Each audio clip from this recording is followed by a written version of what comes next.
Le Bitcoin est-il devenu une monnaie officielle aux États-Unis et précisément dans l'État d'Arizona? C'est ce que soutient avec ce tweet le scientifique controversé Idriss Aberkan. C'est confirmé, l'Arizona déclare le Bitcoin monnaie légale. Nous avons vérifié.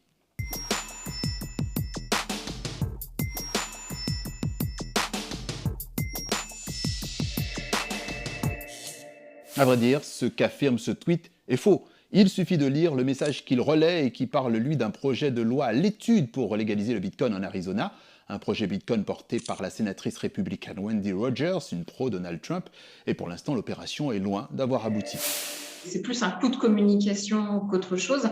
Si on a une industrie à attirer, autant envoyer des messages politiques forts qui donnent envie aux entrepreneurs de venir chez nous et de s'installer pour construire leur entreprise en Arizona ou plus largement aux États-Unis, plutôt que dans un autre pays.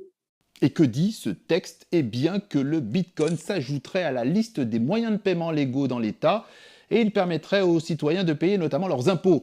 À 10 mois des élections de mi-mandat, la thématique parle beaucoup à l'électorat de Randy Rogers. Plus d'autonomie vis-à-vis de l'État fédéral, c'est d'ailleurs l'une des lignes traditionnelles du Parti républicain. Wendy Rogers est très représentative d'un courant chez les républicains qui est très méfiant envers l'État fédéral, qui aimerait bien, par exemple, que l'État fédéral perçoive moins d'impôts. Ce qu'elle souhaite en déposant ce projet de loi, c'est essayer de reprendre un peu d'autonomie par rapport à Washington, reprendre un petit peu le contrôle de la politique monétaire de l'Arizona. Et forcément, l'idée fait son chemin en Arizona, l'un des États américains très en pointe dans le domaine des crypto-monnaies.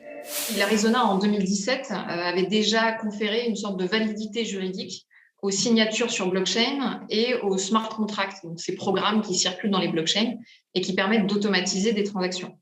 Car la blockchain est une technologie informatique ultra cryptée qui permet de garder trace de toutes ces transactions, ce qui la rend en théorie très sécurisée et indépendante. Et concernant la monnaie, cette indépendance de la blockchain n'est pas forcément bien accueillie par des institutions financières et étatiques qui veulent garder la main dans ce secteur.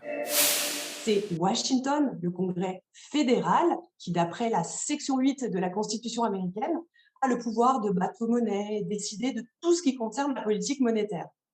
Autrement dit, sur un sujet aussi régalien, il faudra obligatoirement un texte bipartisan, républicain-démocrate. Il faudra aussi l'aval du gouverneur d'Arizona et celui de la Cour suprême des États-Unis si elle est saisie.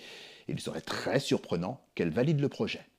Et la Cour suprême, depuis la guerre de sécession, a quand même très précisément défini que les États-Unis étaient indestructibles, qu'il ne fallait pas mettre en péril l'Union. Or, la monnaie fait partie de ce qui fait l'union des États-Unis.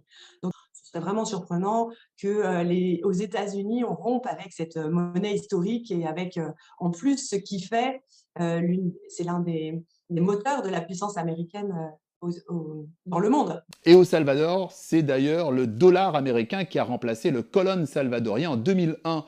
Mais depuis septembre dernier, le Bitcoin a lui aussi cours dans le pays, une situation qui déplaît au FMI, qui exhorte le Salvador à retirer au Bitcoin le statut de monnaie légale.